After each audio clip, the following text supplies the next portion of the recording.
Welcome to Pets Practice with Dr. Kevin Foster from Vets on Parker in Melbourne. Each week, Dr. Kevin will tackle a relevant issue in the world of pet care.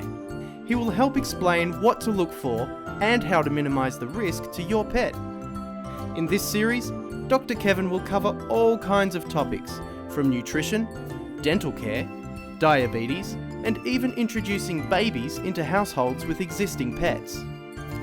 We'll be following a group of 5 puppies from just a few weeks old through to young adults. We'll meet their owners and see how they handle the joys and potholes of a new pet. With the help of our dedicated trainer, Chris, all 5 puppies will go through puppy school, where they will develop and learn some essential life skills for both pups and owners alike. We will also follow Dr. Kevin to several fascinating locations, where we will learn more about unique pets, pet owners, and veterinary professionals. Each episode is packed with animals, so tune in each week to catch up with Dr. Kevin and your favourite pets. This week on Pets Practice, Dr. Kevin gets wet for a good cause at Aquapaws on the Mornington Peninsula. We meet the litters of 2 of our puppies even before the new owners do. But first, Dr. Kevin wants to talk about what's really important when it comes to what your pet is eating. I've got Cody here. Cody's one of my patients here at Vets on Parker. He's an 8.5-year-old male cat and is one of the 32% of cats in Australia that are clinically overweight. That said, Cody is one of my success stories. He has shed over 2 kilos in the last 2 years. Now, there are 2 things that I see regularly here at Vets on Parker and 2 things that are totally avoidable. One of them is dental disease, which we're going to talk about later in the series, and the other one is obesity. How do our pets get as big as they have done? Well, I'm sorry, but it's all to do with us as their pet owners. We have direct control over exactly what goes into their mouth and what sort of waistline they end up having. A small amount of cheese for our little dog is like us eating a block of cheese. 1 biscuit for Fluffy while we're having a cup of tea is like us eating a packet of biscuits. We need to take this into consideration when we're feeding our pets these treats, because human treats and biscuits can have serious health complications for our dogs and our cats. What we need to realise is that dogs and cats that are clinically overweight, basically they have a very large risk of developing things like diabetes, hypertension, heart disease, as well as some pretty painful osteoarthritis that particularly affects our older pets. Now, Cody's owner was able to get his weight down by just restricting his calories a little bit, switching over his dry food and reducing the amount of wet food that he was being offered. And the results have really shown he's become a lot more active and he's become happier, and he has reduced his diabetes risk significantly. We're about to meet Chet. Chet's another one of my success stories. He's a Kelpie cross who has lost 12 kilos over the past 12 months. Reducing weight in dogs has been shown to increase their life expectancy by over 2 years. In Chet's case, his activity levels have improved significantly and he has reduced his chance of developing things like heart disease and painful osteoarthritis significantly.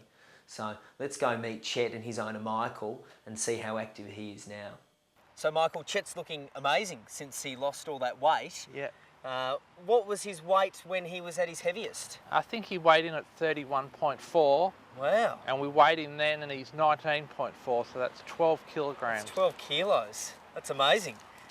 What were you feeding him when he ballooned to that sort of weight? He was just getting regular dog food, Yep. canned dog food from Yep. the supermarket. Yes. So it wasn't a bad diet, it was Yeah. just, it made him Yeah. obese. And was it controlled, or were you just kind of feeding him kind of large volumes all the time whenever he wanted it? No, you just get 1 tin per day. Yes. And that seemed to be enough for him. Yeah, wow. But when he went onto the dry food, Yes. it wasn't he liked that just as much, and Yeah. that's when he started losing the weight. And that dry food that we put him on was designed specifically for weight loss. It was really high in fibre, so it filled him up, and we got that weight down fairly quickly. What sort of improvements have you seen since Chet's lost that weight? He's a lot more energetic. Yes. And when he goes for a walk, he can run, and he sees other dogs, he'll run around and have fun. Yeah. And he'll come home and he'll just have a drink of water and he won't be puffed out. Yep. Whereas in before, Yes. he'd be panting and puffing, and then when you got him home, it'd take him 20 minutes to get settled again. So you've seen a real turnaround in regards to his vitality and energy levels since losing that weight. Yeah, for sure. He's a picture of health now. Those photos, and I certainly remember him when he was quite a bit larger, and he was acting like a dog twice his age, really. Yeah. So congratulations, Michael, on getting that weight down. You've done a fantastic job, and Chet's healthier and happier for it. Yep. Okay, good boy. Today I wanted to bring to your attention a couple of household items that can actually really be quite serious for our dogs. Now, I'll start off with probably the most well-known and most enjoyed item by us, and that's chocolate. Chocolate contains an ingredient or a chemical called theobromine, and what that does is it actually acts as a cardiac stimulant. And if dogs ingest large quantities of chocolate, that can lead to cardiac arrhythmias, overstimulation, seizures, and sometimes in extreme cases, dogs can actually die from chocolate poisoning. So you just need to be on guard, particularly if you've got kids around Easter time. It's a very common time for dogs to get into the chocolate and come into trouble. Other less commonly known problems are things like onion and garlic. Both of them in large quantities can cause real problems with dogs' red blood cells. Grapes and raisins, these can be really serious for our dogs as well. They actually cause kidney failure. So again, in large quantities, but we should just make sure that we're not feeding our dogs grapes and raisins at all. Well, what I'll do for you guys, I've actually got a list of those items as well as a full list of some other less common problems that I'll give you all a copy, so you can have a read through there and clear out the house and the kitchen just so we can keep our pups safe as possible. Let's practice. Let's practice. Each week, we will follow a group of 5 puppies through puppy school and into adulthood. Our resident trainer Chris Loverseed from Positive Canine Training will take the puppies and most of all their owners through a series of exercises and training situations. In our class are Kylie and her bull Arab Buddy, Philia and her cavoodle Elfie, brother and sister Kim and Sue Lee with their Shih Tzu poodle cross Emmy, Sally with her old English sheepdog, but we'll keep the name secret for now, and Stephanie and her second chocolate Labrador, Strider. Chris will each week introduce the puppies and their handlers to some vital commands and exercises essential to the training of a young dog. The exercises they do will help socialise the dogs and allow the handlers to have a basic level of command and control of their new pets. When we first met our litter of chocolate Labrador puppies, they were busy feeding on their mum, Indi. Indi comes from a long, proud line of chocolate Labradors, and there was a long waiting list for these pups. They were born on the night of the 6th of December 2012, with 3 during late evening and the remainder in the early hours of the 7th. The weight ranged from 385 grams for one of the girls to 459 grams for one of the boys.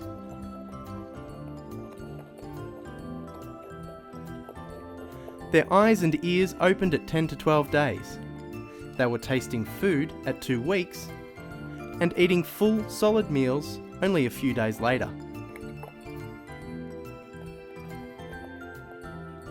The puppies are given temporary names based on the colour of their collars to tell them apart. Purple Girl initially was a little challenging as she learnt to talk first and loudest and would complain about everything. Wrong toy, not quick enough for Indi to stretch out for a feed, my brother sat on me. Orange Girl was Grandma Maddie's snuggle bunny. She loved the quiet company of an older dog, and would torment her by chewing on her soft ears. Red Girl was the Energizer Bunny. She could just keep going and going. Red Girl never ever stopped. First one awake, last one to sleep. Even from week 2, she loved interaction right from the start and thought about everything. First one to find out human shoelaces were great fun and was always busy with something. Pink Girl was never afraid of heights, and as soon as she could crawl, discovered she could feed from over Mum's back as it was less crowded.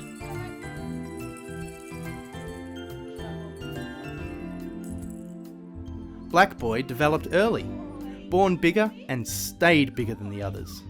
That being said, very agile on his feet and loved grabbing a toy and running off.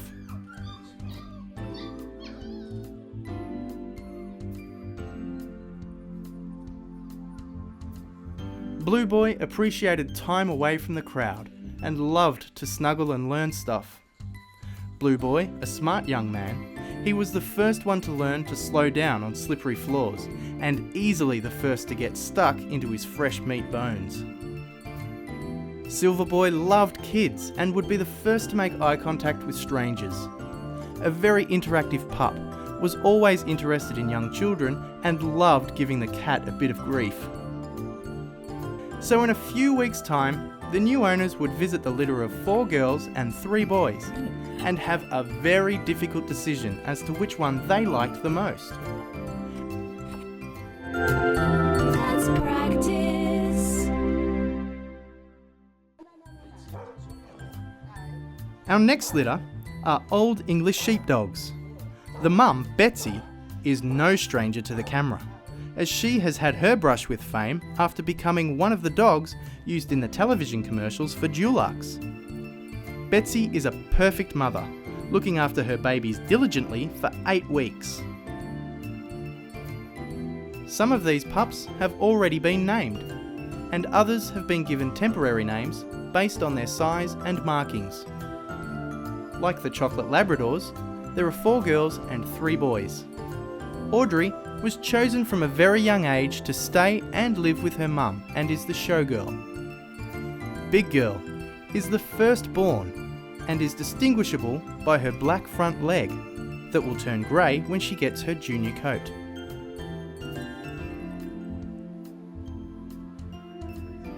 For the first 4 weeks, the pups fed from Betsy, but as they got bigger and started growing, they were gradually weaned. Barry. He is the show boy of the litter. He has a beautiful square head with lovely bone structure and a thick coat.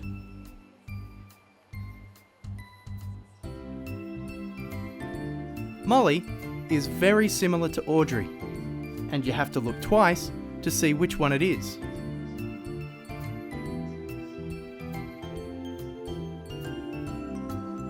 Is it Molly? Or is it Audrey?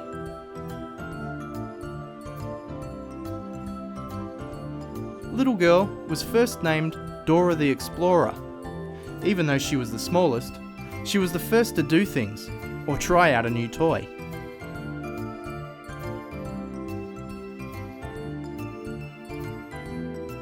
Pirate had to be called that, as he has a patch that covers his eye, and he's a bit of an adventurer. If there was a play tussle, Pirate would be in it, or wherever the action was, Pirate was there also. Billy is the quiet one, and keeps himself to himself. The remarkable thing about this litter is Betsy was fertilised with frozen sperm taken 20 years previously from the father Seamus, a best-in-show Old English sheepdog in 1992. Check in next week to see the owners coming to choose the new member of their family. Which Old English sheepdog will be our little star that you will see grow into a young and healthy adult? Let's practice. Let's practice.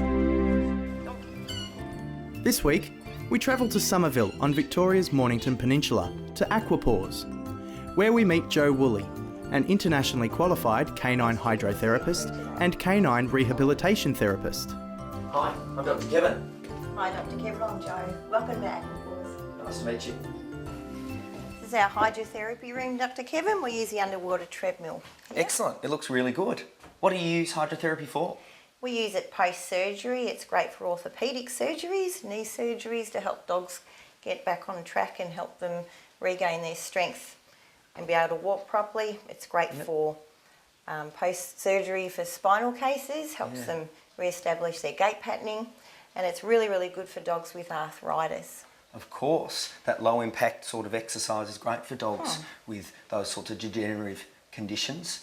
Have you got any patients that are coming in today that we could see it being used on? We do actually. We've got a lovely big black Russian terrier that's due here any minute, so we can go and see if he's here. Fantastic. Look forward to seeing it in action. Come on, Kath. There we go. Come on, Maury. Here you go. Good boy. What a beautiful black Russian. Thank you very much. How old's Morris? Just turned 2. Excellent. And what does Morris use the hydrotherapy for?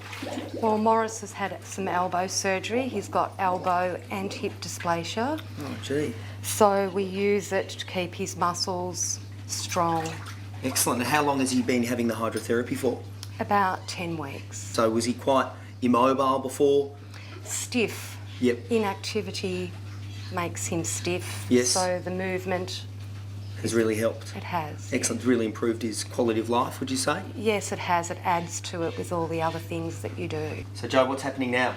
I'm just filling the underwater treadmill up to the desired level that I want, which adds resistance. Yep. I'm just going to turn it off in a second. And is it warm? Yes, 32 degrees it is. Beautiful. Come on. In you go. There we go. That's it, good boy. Oh, fantastic. Maury, move off the side. In you go. There we go. Good boy. Do most dogs take to it pretty readily, Joe? They do actually. I think the first sessions, it just takes them a bit of getting used to because they've got to walk and not go anywhere. But most of the time they end up dragging you back in because they love it. I hope Kevin, my name's David. Nice to meet you. You've got a beautiful Labrador here who obviously likes the water. She does, she loves the water. How old's Molly? But Molly is about 9.5, nearly 10. Excellent. And what does she use the hydrotherapy for? She's had both cruciates done. She's had her right one done last year. Yep. And this year she's had her left one done. Excellent. A very common injury, particularly in that Very age group of common in Labradors. Yes. And how long is she through the hydrotherapy course? She's had 5 sessions so far. Excellent. And what sort of improvement have you seen through that period? A lot more leg muscle in her back legs. Yep. And basically she's not as lame after, she's not, the legs aren't going out as much. Yep. So she's got a lot more strength in those back legs. She has. Good Excellent. Girl. So after the surgery, a lot of dogs are obviously very lame and they get in the habit of not using that leg, and it's a vicious circle because they lose muscle mass, use the leg less and less. Correct. Obviously with the hydrotherapy, it makes her use that affected leg, and the muscle builds up and the strength is rebuilt. Yep, definitely. So if there are viewers out there that have had dogs that have had cruciate surgery, obviously every patient is different, but at what point should rehabilitation be started post-operatively? Best case scenario, as soon as sutures are out and the wound's healed up, then they should actually start the hydrotherapy and rehabilitation sessions. Yes. Excellent. And generally the length of the course is about 6 weeks. Run-of-the-mill program is 6 weeks. That's if there's no complications. Yep. Excellent. Well, that's fantastic. It's great to see her doing so well with the obviously the time and the cost that's put into fixing a dog's cruciate surgery. This rehabilitation program's obviously worth its weight in gold. It basically increased her lifespan and increased her happiness at home. Fantastic. Well, nice to meet you, David. Thank you very much, Kevin. Best of luck for the future for you and Molly. Thank you. Well, Dr. Kevin, this is Ziggy. He has got a condition called coonhound paralysis, which actually affects all 4 limbs and leaves them totally paralysed. Gee, poor Ziggy. How long has he had that for? He's had it for about a month now. Yeah? And why is he seeing you? I'm helping him get back on his feet again. We use a combination of physiotherapy and the underwater treadmill to re-establish his gait patterning and rebuild his muscle. Excellent. And what's this blue harness for? We are going to get him in the treadmill. We're going to put him in that harness over there. Okay, because he's that weak, he needs this sort of assistance. Yeah, he can't stand. Okay. Oh, he can a little bit now, but before he couldn't. So Get him in here. Coonhound paralysis or Coonhound disease is a pretty uncommon sort of problem. It's got another name called acute polyradiculoneuritis, and it really is a very rapid onset of paralysis, which can leave them completely paralysed from their head down. They often require hospitalisation, and they can be very, very, very sick. Well, Dr. Kevin, I think I need an assistant today. So would you mind? We're going to take Ziggy into the underwater treadmill here Yeah. and What do you need me to do? get in there with him. Oh, does that mean I need to get into some board shorts? You sure do, if you don't want to get too wet. Okay, Joe. Well, that took me a bit of a surprise, but I'll go get a pair and I'll meet you back here in a moment. Ready, Zig? Like a warm spa in here, Joe. Sure you don't want to get in? I'm fine, thanks. Good boy, Zig. Good boy. There we go. All right, you ready? Yep. Come on, Zig. Okay, he's doing it for himself already. Oh, is he? Good. Yep. Come on, Zig. Come on, good boy. Good boy. He's getting already a bit more tired. I exaggerate the movement. Yep. I even Hands over his stifles. I grab him from his feet. Okay. That's it. Yep. So you move all the joints. Ziggy Come on, can't do Happy. this for very long. He gets tired very, very quickly. Yeah, well, with his condition and Come how on. paralysed he was. Like now. Come on, Come up on, again. Zig. There That's we it. go. Good boy. Good boy. Come on, Zig. Come on. He's got pretty significant muscle atrophy, Come on, Zig. but if we don't do this, he's never going to get any better. No. Come on. Good boy. That's it. Good boy. There we go. Good boy. That's it. Good boy. Well, thanks, Joe. I've had a really good day here today at Aquapaws. I've certainly learnt a lot, and you do an amazing job with all sorts of animals affected by so many different types of conditions. But yeah, thanks again. We've had a great time. You're welcome. I've enjoyed having you here, Dr. Kevin. It's been great.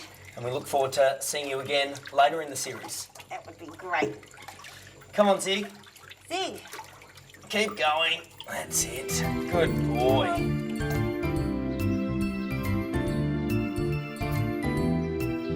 For more information on Pets Practice, please visit our website, petspractice.tv, and follow us on Facebook and Twitter.